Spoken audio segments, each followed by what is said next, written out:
파랑새라는 소설이 있습니다. 노벨 문학상을 받은 사람이 쓴 소설인데요. 가난한 나무꾼으로 살던 두 남매가 행복의 파랑새를 찾아서 먼 여행을 떠납니다. 그렇지만 그렇게도 찾고 싶었던 행복의 파랑새는 찾지를 못했습니다.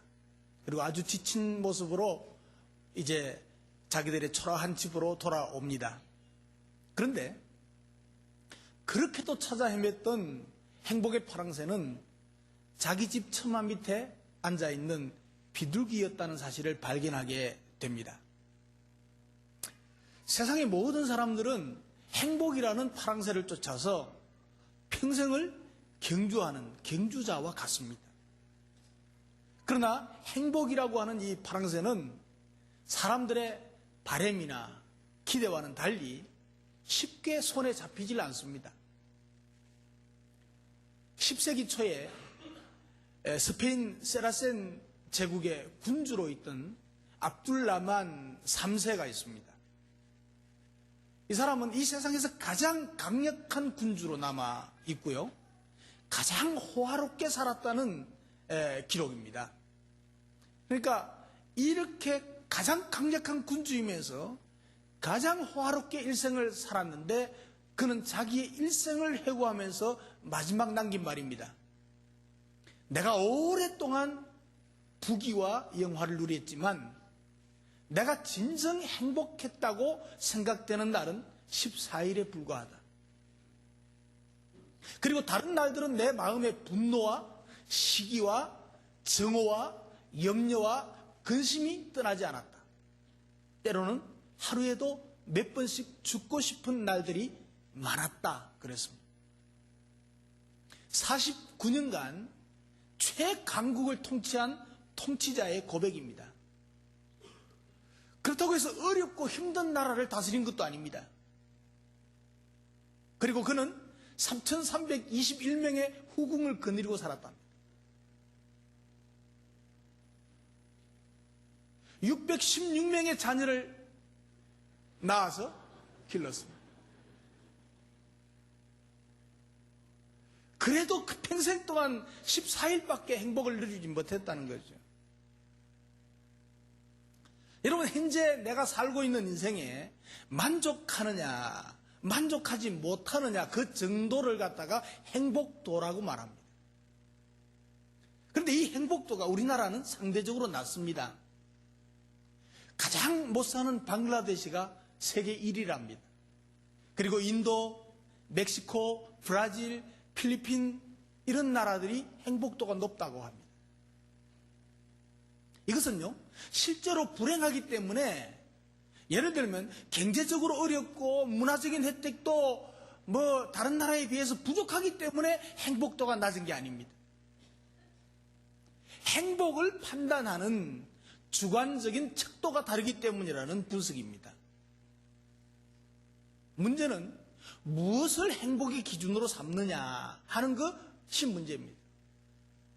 어느 기관에서요, 돈 많은 재벌 100명, 그리고 박사학위를 가진 지식인 100명을 대상으로 설문조사를 했습니다.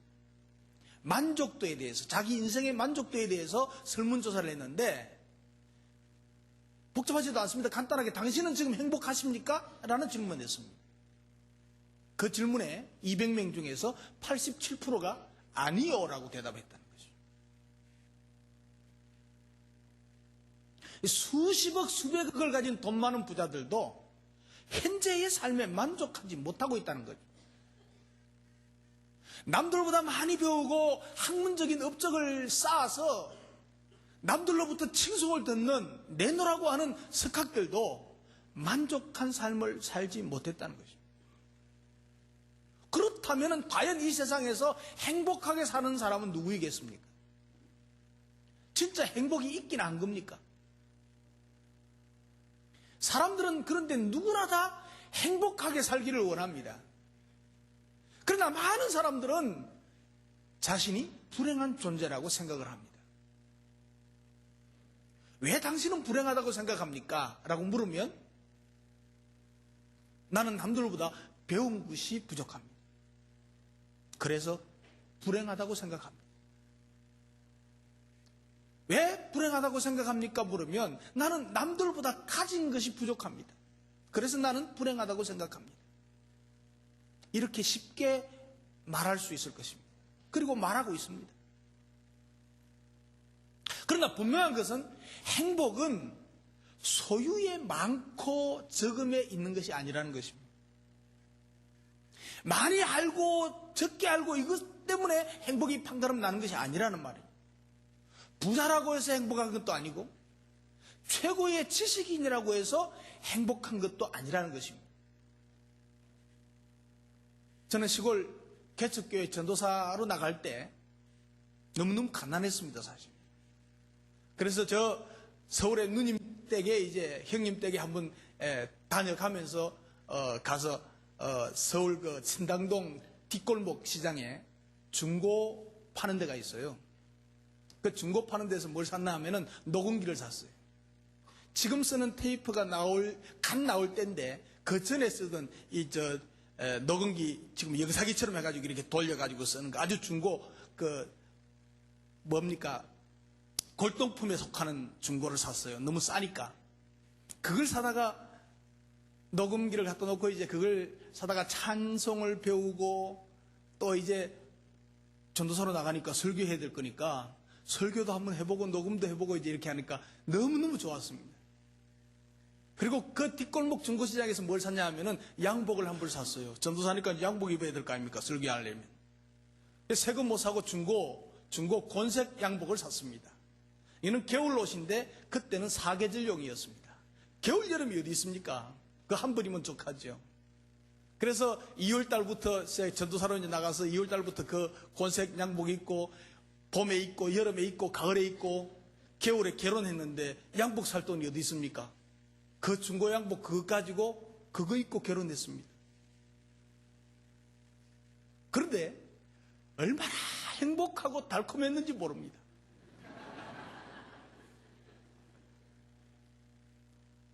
제 전도사 생활이 그렇게 가난하고 참 찌들고 그랬었지만은 행복은요 누구보다도 행복했습니다. 저는 행복대장입니다. 지금도 행복합니다. 그때도 행복했고요. 큰빛교회 개척 때요 이쪽 골목에 2층에서 그 30평에서 시작했잖아요. 단칸방에서 살았거든요. 그리고 이제 1년 후에 동울산 시장 4층에 가서 거기도 옆구석에 단칸방 하나 만들어 놨는데 이상하게 그 방이 말이죠.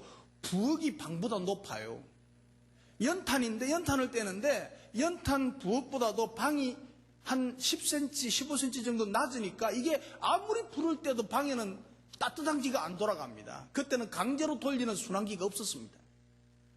그러니까 그때의 기억은 행복했는데 참 추웠다. 제가 추위를 참 많이 타거든. 참 추웠다는 기억밖에 없습니다. 근데 그 춥다고 해서 나 불행하다고 느껴본 적이 없습니다. 불평한 생각을 가져본 적이 없어요. 행복하기만 했습니다. 왜냐하면 머지않아서 큰 교회를 이루고 선교사도 파송하고 여러 일들을 할 거니까 이것 때문에 행복했던 거예요. 여러분 행복은 소유가 많고 적은 것에 있는 것이 절대로 아닙니다. 부자라고 해서 행복한 것이 아니고 가난하다고 해서 불행한 것이 절대로 아니라는 것입니다. 과학과 문명이 발달해야만 이 행복을 이끌어가느냐 아니라는 것이죠. 오늘날에도 행복을 모르는 사람들이 얼마나 많은지 모릅니다.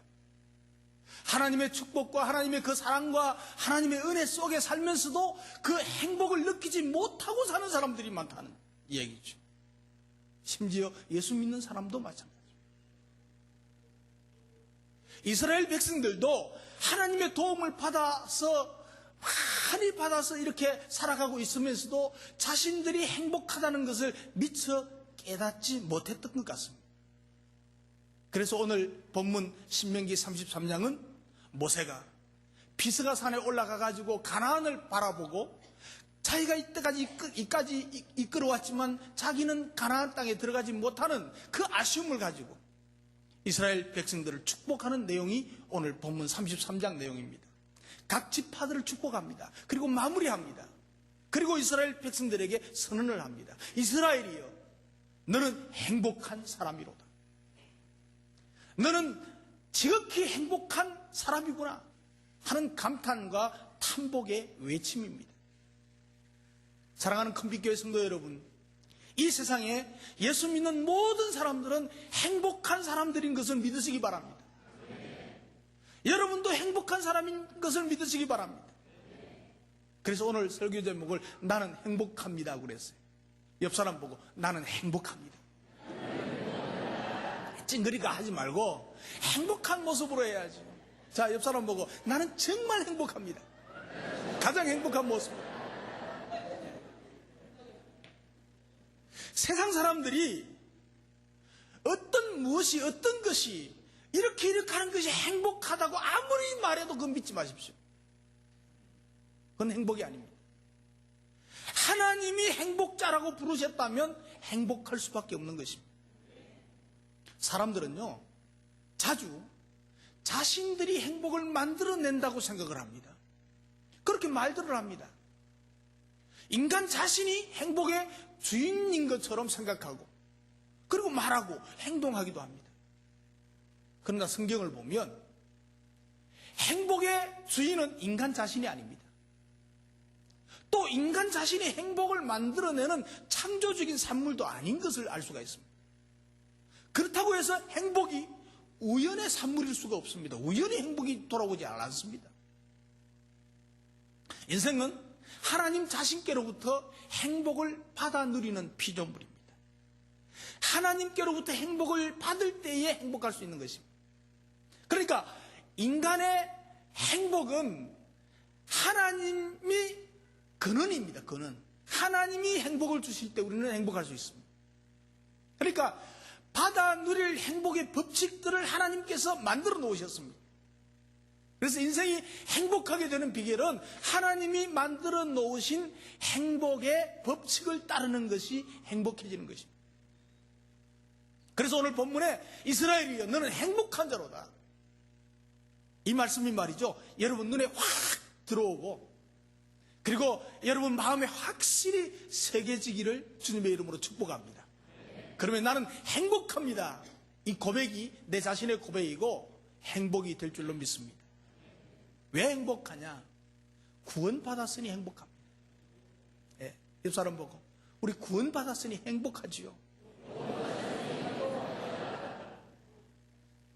자, 이스라엘이여, 너는 행복한 사람이로다. 여호와의 구원을 너같이 얻은 백성이 누구냐? 여호와의 구원을 너같이 얻은 백성이 누구냐라고 말하고 있습니다.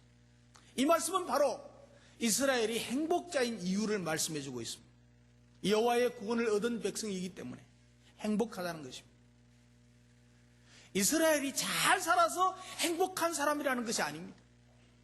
재주가 많아서 행복한 사람이 되는 것이 아닙니다. 이스라엘이 강대국이라서 행복한 사람이라고 한 것이 아닙니다. 하나님의 구원을 받은 자들이기 때문에 행복한 자라고 정의하고 있습니다. 사랑하는 성도 여러분, 하나님의 구원을 받은 사람은 행복합니다. 행복이 환경에 있다면 아마도 솔로몬보다 더 행복한 사람은 없었을 것입니다. 그는 이 세상의 모든 것을 다 누렸습니다. 부러워할 수 있도록 부귀영화를 다 누렸습니다. 권력도 누렸습니다. 완벽한 권력도 누렸습니다. 그런데 말년에 그의 고백 뭐라고 합니까? 헛되고 헛되며 헛되고 헛되니 모든 것이 헛되도다. 사람이 해 아래서 수고하는 그 모든 수고가 자기에게 무엇이 유익한고? 우리가 수고하고 막 애쓰고 살지만 이게 자신에게 유익하지 않다. 그래서 성경은 진정한 행복은 하나님의 구원에 있다 이렇게 말씀하고 있습니다. 여러분 땅을 쳐다보고 있는 한, 여러분이 이 세상을 쳐다보고 있는 한 참된 행복, 영원히 없어지지 아니할 행복을 찾을 수가 없습니다. 다 일시적인 것들 뿐입니다. 그러나 정말 진정한 행복, 영원히 없어지지 않는 아무에게도 빼앗기지 않을 수 있는 행복은 오직 하나님께로부터 주어지고 구원함을 받은 우리는 이 행복을 소유한 사람들이라는 것입니다. 하나님의 구원을 받은 이 놀라운 은총의 사건 속에서 행복을 찾을 수 없다면 우리는 이 세상 어느 곳에서도 행복을 찾을 수가 없다는 사실입니다. 여전히 행복의 파랑새만 쫓다가 인생을 살아갈 수밖에 없을 것입니다. 결국 진정한 행복은 예수님께로 연결되어지는 것입니다. 예수님과 관계만 지속되어지면 행복입니다. 예수 믿고 구원받은 자만 행복하다는 것입니다. 여러분 물어보겠습니다. 여러분 진짜 행복하십니까? 네. 분명히 여러분 행복한 사람입니다. 구원받은 사람은 행복한 사람이라고 성경은 말씀하고 있기 때문에 그렇습니다. 성경이 말하는 행복한 사람은 예수님 믿고 그 피로 죄 씻음 받아서 의롭다 하심을 받은 구원받은 자라고요. 무슨 공로나 무슨 노력으로서가 아니고 예수 그리스도를 그저 믿음으로 말미암아 하나님께로부터 의롭다고 여김을 얻은 우리를 가리켜서 행복한 사람이다 이렇게 말하고 있습니다.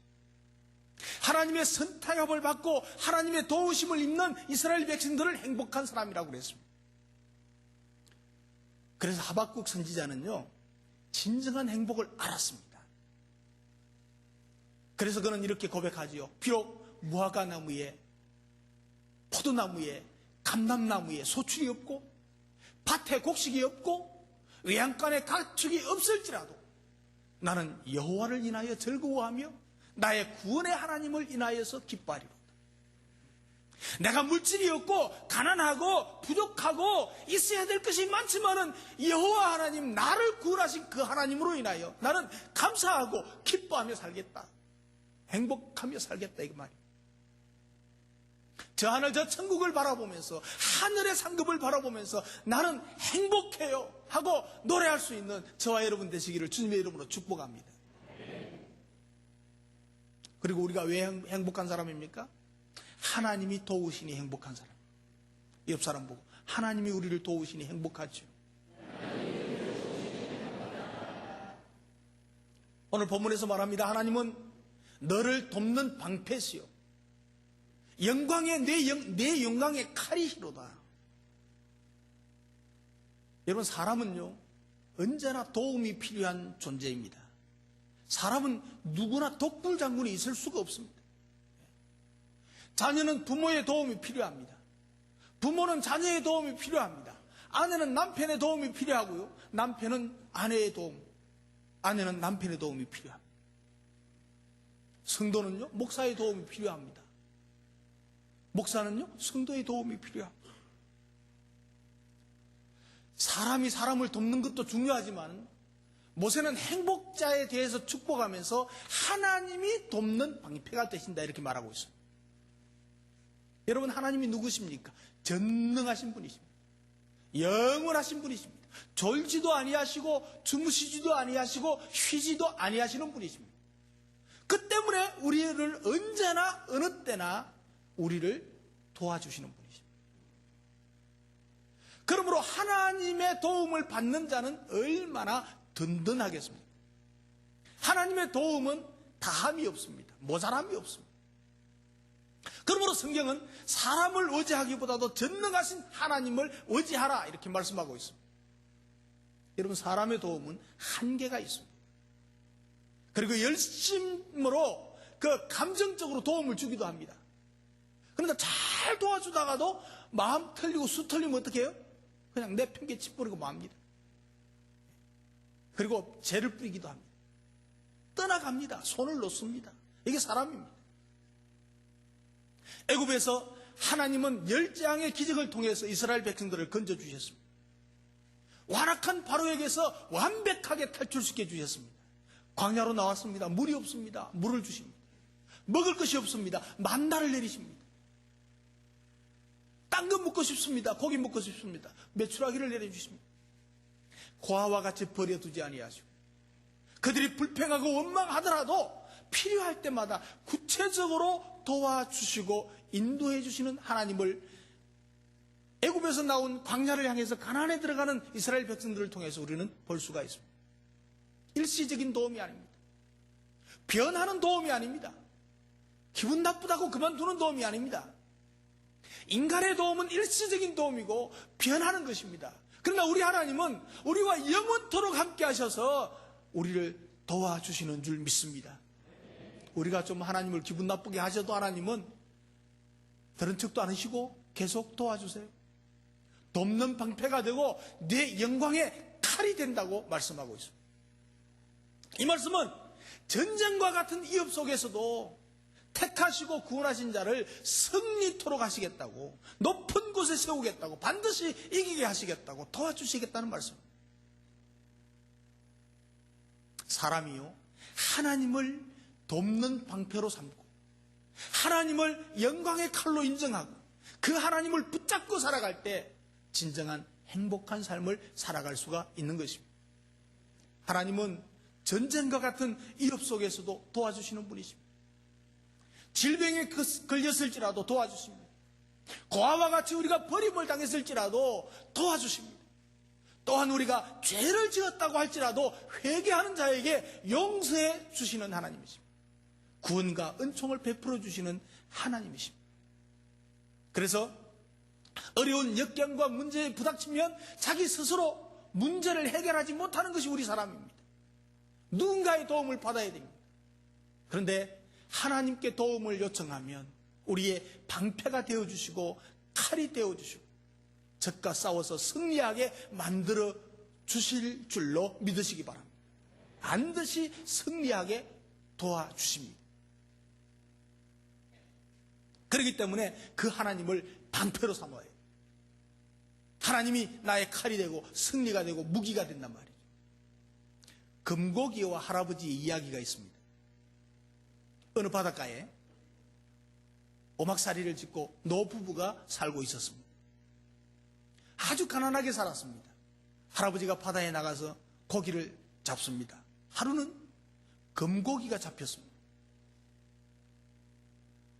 이 금고기가 말을 합니다. 제발 좀 살려달라고. 이 할아버지는 너무 마음이 좋아서 그냥 그 금고기가 불쌍해서 놔줬답니다. 집에 와서 할머니에게 이야기했습니다. 그러니까 할머니가 할아버지를 꾸짖습니다. 왜 놔주었냐고. 아니면 그 깨진 물통이라도 하나 새 것으로 바꿔 달라고 하지 않고 왜 그냥 놔주냐고. 그래서 할아버지는 다시 바다로 갔습니다. 금고기에게 부탁을 합니다. 그래서 새 물동이를 얻었습니다.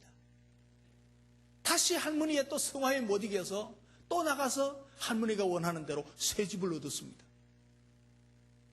또 할머니 성화가 계속되어서 이제 하인들과 온갖 살림살이 금은 보화까지 다 얻었습니다. 그런데 욕심 많은 할머니는 그것도 모자라가지고 나중에는 자기가 여왕이 되겠다고 합니다. 그리고 금고기까지 자기 신하가 되게 하라고 했습니다. 할아버지는 할 수 없이 바다로 나가서 금고기에게 그 이야기를 했습니다. 그러니까 금고기가 아무 말 없이 물속으로 사라져버렸습니다. 집에 돌아와 보니까 어리어리하던 귀하집도 하인들도 다 없어지고 원래의 오두막과 깨진 물동이와 함께 할머니가 초라하게 앉아 있었다는 이야기입니다. 동하죠? 우리는 이 이야기에서 말이죠. 끝없는 욕심으로 가득한 할머니가 이미 주어져 있는 행복을 깨닫지도 누리지도 못하는 모습을 보게 됩니다. 참으로 어리석고 감사할 줄 모르는 할머니입니다. 어쩌면 이 할머니의 모습이 바로 나 자신의 모습은 아닌지 모르겠습니다. 이미 주어져 있는 여호와의 구원, 그 행복을 깨닫지도 못하고 누리지도 못하는 나 자신은 아닌지 한번 살펴봐야 될 것입니다. 그러면서도 끊임없이 욕심만 부리고 있는 것은 아닌지 한번 돌아보아야 될 것입니다. 모세는 이스라엘 백성들을 향해서 너는 행복한 사람이다 했습니다. 그들은 죄인들이었습니다. 그들은 광야의 여러 가지 어려운 여건 속에 있는 사람들이었습니다. 가야 할 길이 아직 남은 사람들이었고 감당해야 될 일들이 아직 많이 남아있는 사람들입니다. 그런가 하면 그들은 적당한 거처도 없는 광야를 헤매는 사람들이었습니다. 건너야 할 요단강이 있습니다. 견고한 성읍 여리고가 그 앞을 기다리고 있습니다. 거인 같은 거대한 가나안 7족속이 7족속이 험한 산지들이 기다리고 있습니다. 그런 사람들을 향해서 이스라엘이여, 너희들은 행복한 사람이다. 그 이유가 무엇입니까? 하나님께로부터 선택함을 받았고 죄 용서함을 받았습니다. 하나님의 은혜로 구원받은 은총을 누리고 있습니다. 방패요 칼이신 하나님의 보호를 받고 있다는 것입니다. 하나님의 도움을 받아서 승리케 하시는 얼마나 행복한 사람들이냐 이 말입니다. 그런데 놀라운 것은 이러한 은혜와 복이 이스라엘 백성들에게만 주어진 것이 아니고 오늘 여기 모여서 예배드리는 저와 여러분들에게 주어져 있다는 사실입니다. 그러므로 이제 여러분들은 행복한 사람입니다. 믿으시기 바랍니다. 이 행복을 누릴 수 있느냐 없느냐 하는 것은 바로 우리 마음의 문제입니다. 결심하기에 달렸고 작정하기에 달렸습니다. 마음을 여시고 믿음으로 하나님이 주시는 구원의 행복을 예수 그리스도를 믿는 믿음으로 받아 누리시기를 축복합니다. 그래서 남은 생애 동안 하나님이 방패가 되고 영광의 칼이 되어서 하나님의 도우심으로 반드시 승리하는 축복을 함께 누리는 저와 여러분 되시길 주님의 이름으로 축복합니다. 언제든지 언제나 하나님, 나는 행복합니다. 나는 행복한 사람입니다. 고백을 드리면서 사는 저와 여러분 되시기를 주님의 이름으로 축복합니다. 기도하겠습니다.